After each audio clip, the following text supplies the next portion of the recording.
नमस्कार. ब्रह्मांड नायक यूट्यूब चॅनेलमध्ये मी आपल्या सर्वांचं स्वागत करते.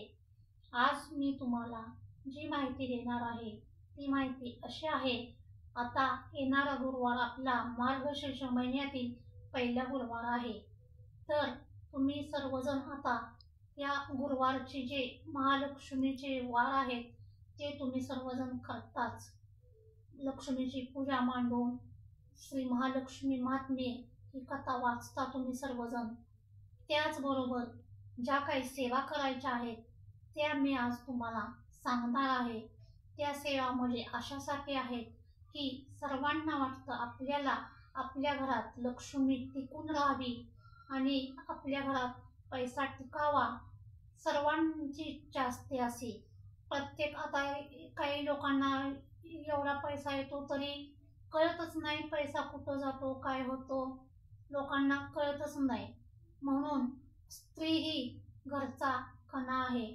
तर स्त्रियांनी आपल्या घरात लक्ष्मी टिकून राहावी म्हणून मार्गशीर्षातील गुरुवारीच नव्हे तर रोज नित्यनेमाने सायंकाळी दिवे लागण्याच्या वेळेला श्री सूक्त आणि श्री महालक्ष्मी अष्टकम, तुम्हाला 3 सेवा मी सांगणार आहे, त्यातली तुम्ही कोणतीही करा.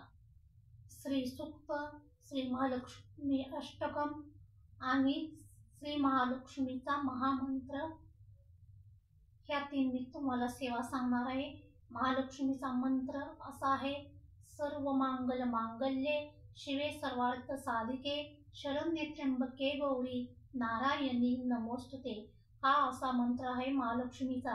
तुमच्याकडे जर जपमाळ असेल तर तुम्ही जपमाळेवर 108 वेळा हा मंत्र म्हणायचा आहे.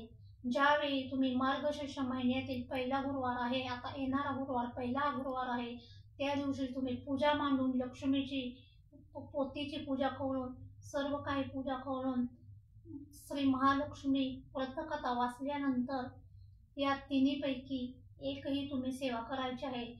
पहिली म्हणजे श्री सूक्त, दुसरी म्हणजे श्री महालक्ष्मी अष्टकम आणि तिसरी म्हणजे लक्ष्मीचा महामंत्र जो मी तुम्हाला सांगितला आहे तो.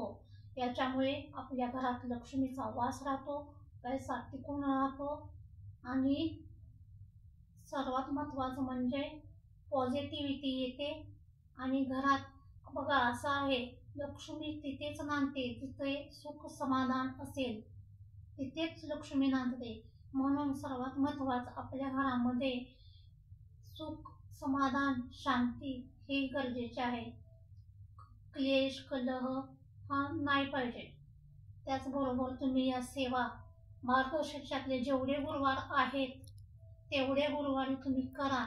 ज्यांना शक्य आहे त्यांनी नित्यनेमाने वाचा आणि ज्यांना वाचायला वेळ नसतो त्यांनी यूट्यूबला सर्च करून श्री महालक्ष्मी अष्टकम ऐकावे, श्री सूक्त ऐकावा, मंत्र सुद्धा ऐकला तरी चालतो. जर तुमच्याकडे म्हणायला वेळ नसेल तर तुम्ही यूट्यूबला सर्च करून तुम्ही ऐकलं तरी चालते. यूट्यूबला लावून सोडायचं, आपलं काम करत राहायचं, तिथं काय तुमचा वेळ जाणार नाही, काय नाही. यूट्यूबला सर्च लावून सोडायचं फक्त आणि आपलं जे काय असेल ते काम करत ऐकायचं. ज्यांना वेळ आहे त्यांनी तर देवघरासमोर बसून म्हणावाच. आणि मार्गशीर्षातल्या गुरुवारी 5 गुरुवार आहेत किंवा 4 काय जे असतील ते प्रत्येक गुरुवारी या 3 सेवा कराव्याच, नक्की कराव्या. अत्यंत पॉझिटिव्हिटी येते, याने अनुभव येईल, कळेल तुम्हाला सेवा केल्यानंतर. कारण त्या सेवा स्त्रियांनी जरूर कराव्या. आजची माझी या व्हिडिओची माहिती कशी वाटली मला कमेंट बॉक्समध्ये नक्की कमेंट करून सांगा. आणि आपल्या ब्रह्मांड नायक यूट्यूब चॅनेलला लाईक सबस्क्राईब नक्की करा. श्री स्वामी समर्थ, जय जय स्वामी समर्थ, श्री स्वामी समर्थ, जय जय स्वामी समर्थ. अवधूत चिंतन श्री गुरुदेव दत्त, श्री स्वामी समर्थ महाराज की जय. धन्यवाद.